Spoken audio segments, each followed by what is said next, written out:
Hey everybody, PJ here, back with Exotic Car Hacks, and today we are looking at my Rolls Royce Dawn.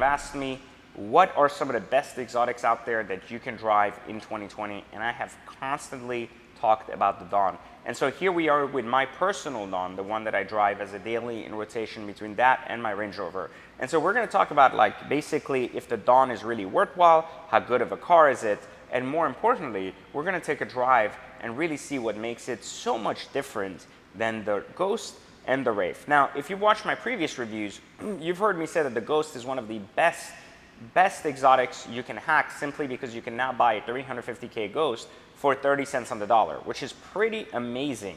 First off, for two reasons: that A, it's held that well despite being now 10 years old since its introduction in 2010, but in addition to that, that it's a BMW internally, so it's very cheap to fix compared to other exotics. So I found that to be incredibly good, especially for a word like Rolls-Royce, which was always associated with very expensive repairs in the past.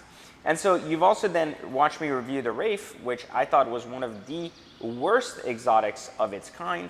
I felt that the Wraith was just unproportional, the design was flawed from the back, and I also thought that the hatch kind of version of it made it very, very difficult, extremely difficult for four people to comfortably not sit in the car, but get in the car. I've always felt that the back just didn't work. Versus with the Dawn now, one of the things you get is the best of both worlds. You get the luxury, comfort, and incredible versatility of the Ghost, but you also get the design, that exciting front end, more sportier feel for the Wraith, but then you also get all the comfort of the four people sitting and getting in the car. And the roof comes off to give you a whole new experience all by itself. I've always felt that four-seater convertibles that were comfortably sitting four people were very hard to come by. Like, I think the Bentley GT is an incredible car, but truly not for four people. It's almost impossible to fit back there unless you're either a dwarf or some 5-foot-tall chick, or ultimately a baby. So I think that it's very, very difficult to take the Bentley GT seriously as a four-seater convertible.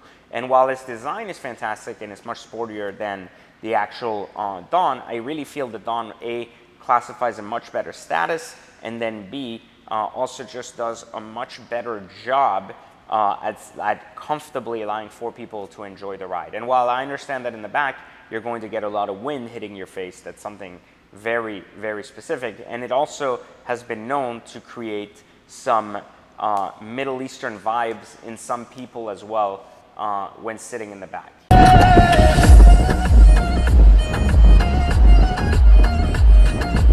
So now let's take a look at my specific Dawn and see what makes it special, and then let's go for a drive and also discuss the actual pricing and where you should be if you're looking to buy a Dawn.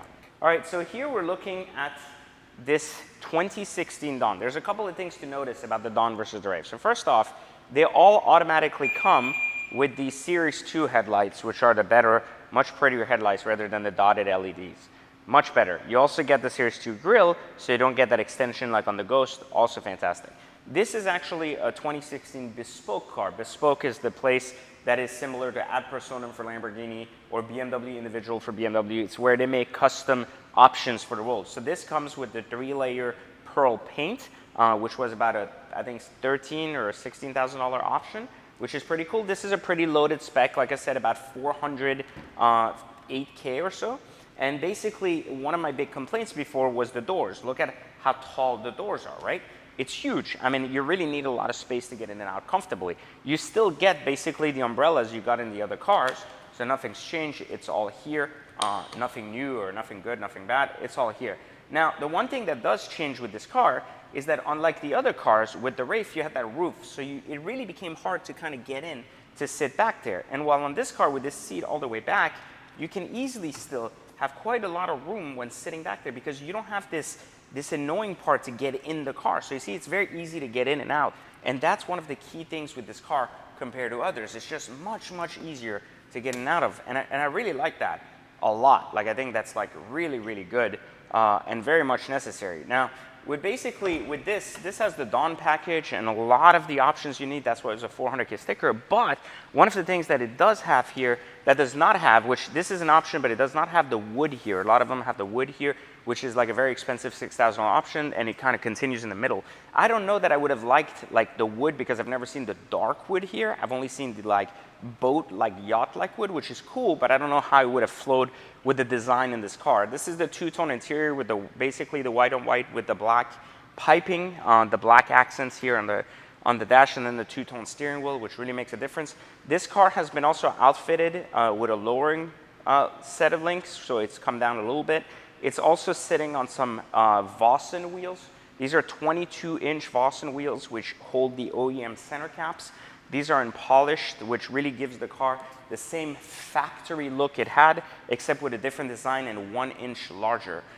This is a big deal because I think the 22-inch size is so perfect to retain the ride, but also really just in general, not just retain the ride, but also just add in design.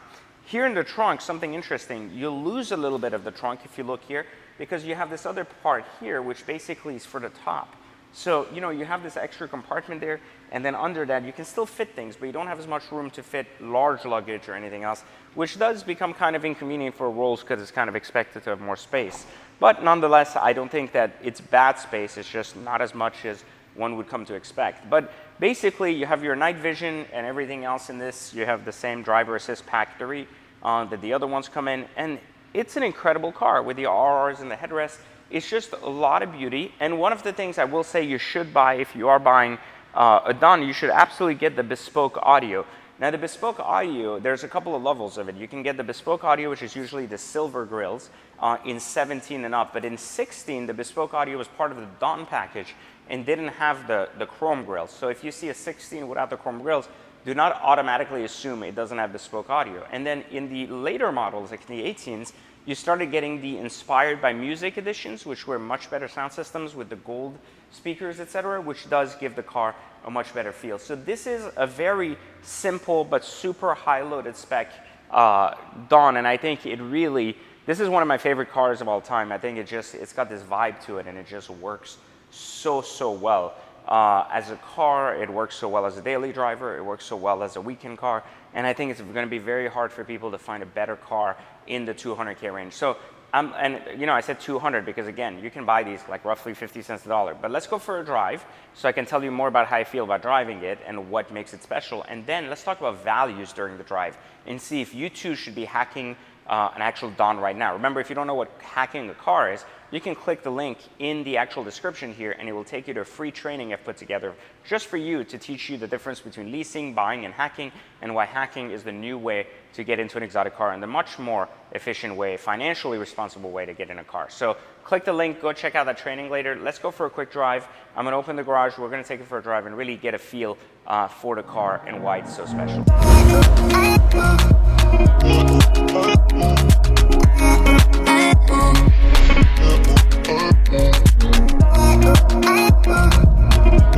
So, you know, we're getting a taste of driving the Dawn here, and listen, I've had this car for like now, how long? Probably, I want to say like 4 or 5 months. I fucking love this car. Like, I am going to say that everything that Rolls-Royce should have been in the Ghost, the Wraith, has become the case with the Dawn. Like, it is single-handedly the best version of anything Rolls-Royce has put out. I mean, look, from basically you keep the same climate control that you kept in the Ghost that I said in my past review of the Ghost was the absolute best. Like, you get these independent climate zones, they're extremely convenient, and it legit works independently, super awesome. You get the fit and finish of the newer, better feeling Wraith, which again, fantastic. You get the steering wheel again and the whole layout of the two-door. But here's where it gets much better than the Wraith. The back seats are actually much more usable than the Wraith because you don't have this hatch thing happening with the roof. So it's a lot easier to get in and out of when it comes to the actual usage of the back seats for your friends. That was my complaint with the Wraith, which I said, it's a big car, It's got the big ass doors, but you can't use the back seat as much. Now here's where this car gets even more fuck you. So you can put the roof down up to 20 miles an hour, and this is going to kind of suck from an audio standpoint in video because you're going to have to hear a little bit of the wind, but basically you get the roof off and you take this car from a cool car to the sexiest and most money car you can pretty much buy.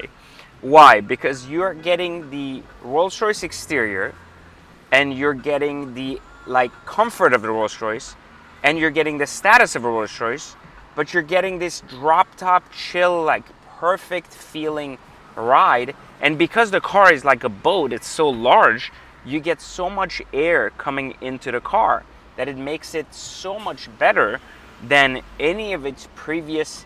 Like if we look at the drop head was great, except that it looked like shit and it was very unfriendly to drive. Why was it unfriendly to drive? Well, it was just extremely large. You couldn't park it anywhere. You had to have a huge garage. And in addition to all that, it was just a very gas-consuming large car. Versus this is actually like a true, S-Class coupe, except with so much more status and so much more beauty.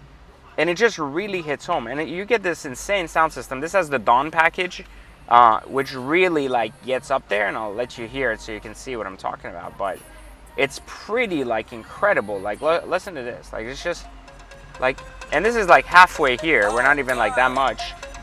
And again, you're getting. Whoa. Looking at your last text. It's crazy.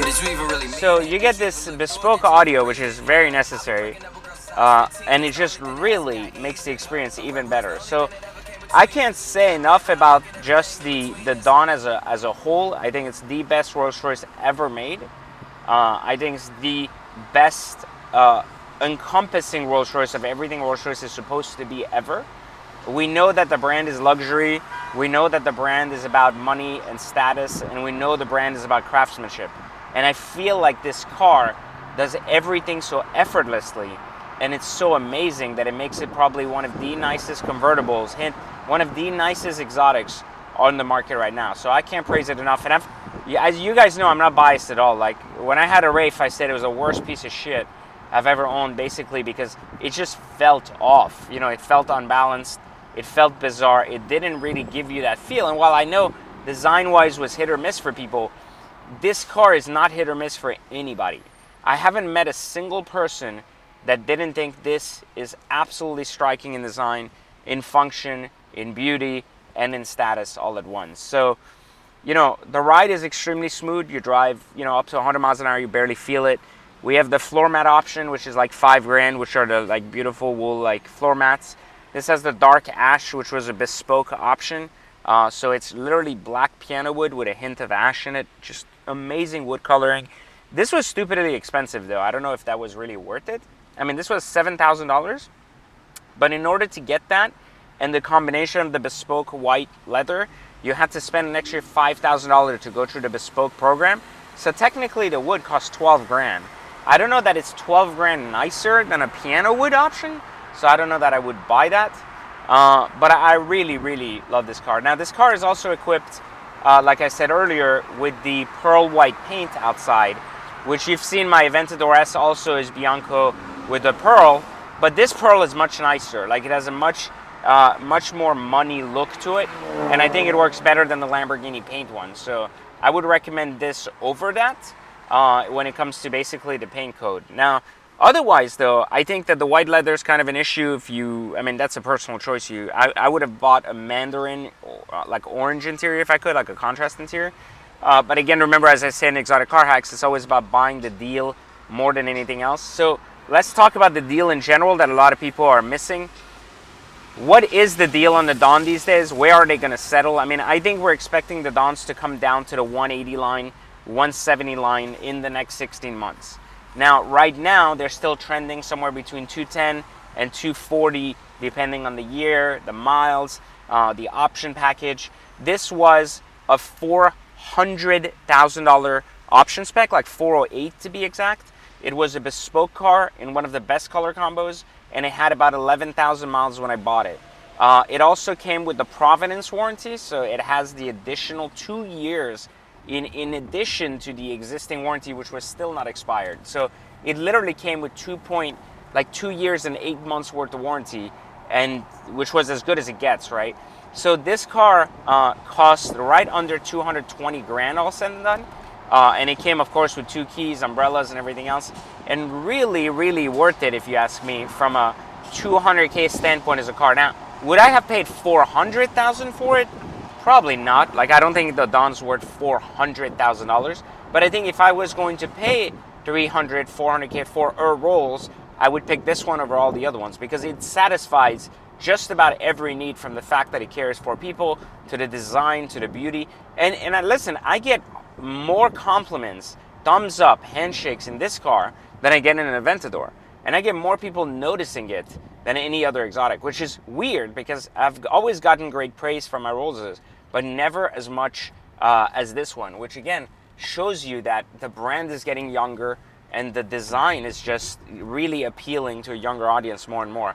Now, as you saw earlier, I've outfitted this car with some 22s that keep the center caps, the rolling center caps, which again gives it kind of the same OEM Plus feel, but it does make it even younger. But to be fair, this car also came with a 21-inch premium wheel option, which were like pretty much the 5-7 spokes, whatever they are, and they were really good wheels to begin with. So I did not think the design was lacking by any means. I'm just very OCD about my cars, and I need the perfect wheels in every car.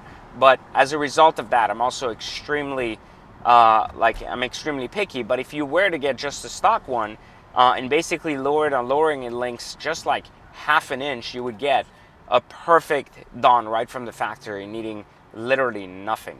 And I think that's one of the key things with the Dawn itself, is that you literally are getting a very close to perfect product, especially if you spec it correctly right from the factory. So values right about 50% on my MSRP is really the sweet spot for these. So that's where it's going to end, I think, in the next 16 months. But I think right now we're seeing about 60 cents on the dollar, which is still very strong for cars under warranty, like CPO'd like this. But you're going to have to look with really good strategy, because the margins on these are really high at the dealerships. You'll see them listed for $250, $260, $270. And again, then you're talking about cars that have $30,000, $40,000, $50,000 in margin. So I think you're going to have to get really good at the negotiating process, like I teach in the course, in order to really get these kind of prices. Because otherwise, you're just not going to see Dawns listed for like $210 to $220, this loaded with warranties, because dealers obviously want to make money. And this is a hot product, meaning people are still buying these, so it's not like a leftover product where dealers have to discount them to get them off the lot. So you're going to see, again, these cars coming down in the next 16 months, but I think the majority of its appreciation has already taken its place, which makes it a very sweet spot to buy one and drive one for free in the next 12 months. So there you have it, guys. This is basically the review of what I think of my Dawn. And I was actually, I wanted to post it for sale and get rid of it. I kind of decided that I'd post it for sale for a high number, see if it actually sells. Otherwise, I'm really not interested in selling it, because I think it's just, even if I make some money, I just think it's such a perfect product. And it's such a hard replacement. I don't think there's anything better in the price range right now that is going to sit for people and feel as good as it does. So cannot recommend it enough. If you haven't yet, make sure you click the link below and actually pick up the course, the Exotic Car Hacks course, or pick up the free training where at least I'm going to teach you why you need to stop leasing and you need to start learning how to start hacking cars. But remember to subscribe to the channel and click the like button, because obviously, it would be very sweet of you to do that for me. Thanks, guys, and see you on the next Exotic Car Hacks video.